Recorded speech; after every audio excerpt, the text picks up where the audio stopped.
جب کوئی ہاتھ اور ساتھ دونوں چھوڑ دیتا ہے تب اللہ کوئی نہ کوئی انگلی پکڑنے والا بھیج دیتا ہے۔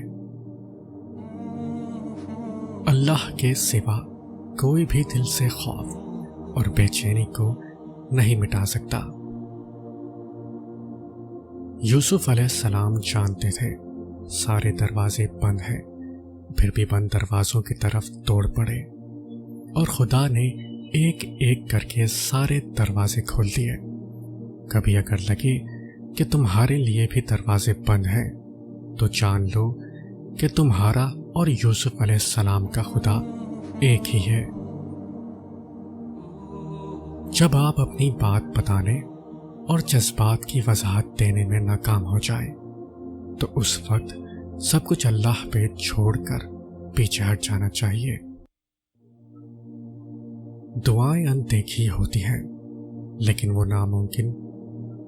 وہ ناممکن چیزوں کو ممکن بنا دیتی ہیں۔ معجزات کرنا اللہ کا کام ہے، ہمارا کام بہت آسان ہے، دعا، یقین اور صبر۔ میرا اللہ ہی ہے جو میری خاموشی سے مانگی ہوئی دعاؤں کو سنتا ہے۔ تم کسی شخص کے اندر کی حقیقت کو کبھی نہیں جان سکتے۔ تم کو کیا خبر یہ مسکرانے والے خدا کے روبرو کتنا روتے ہیں۔ ٹوٹنے کے بعد جو تم میں ہمت آتی ہے دراصل تمہیں اللہ تھام چکا ہے۔ محبت کو برا نہ کہو، یہ محبت ہی تو ہے جو اللہ سے ملوا دیتی ہے۔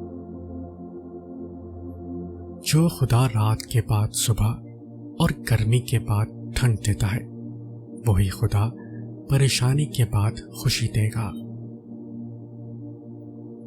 آپ صلی اللہ علیہ وسلم نے فرمایا، اس آدمی سے بہتر کسی نے نہیں کھایا جس نے اپنے ہاتھ کی کمائی سے کھایا۔ تمہاری مشکل آسمان جتنی بڑی کیوں نہ ہو، اگر تمہارا یقین اللہ پر ہے تو کوئی بھی تم کو ہرا نہیں سکتا۔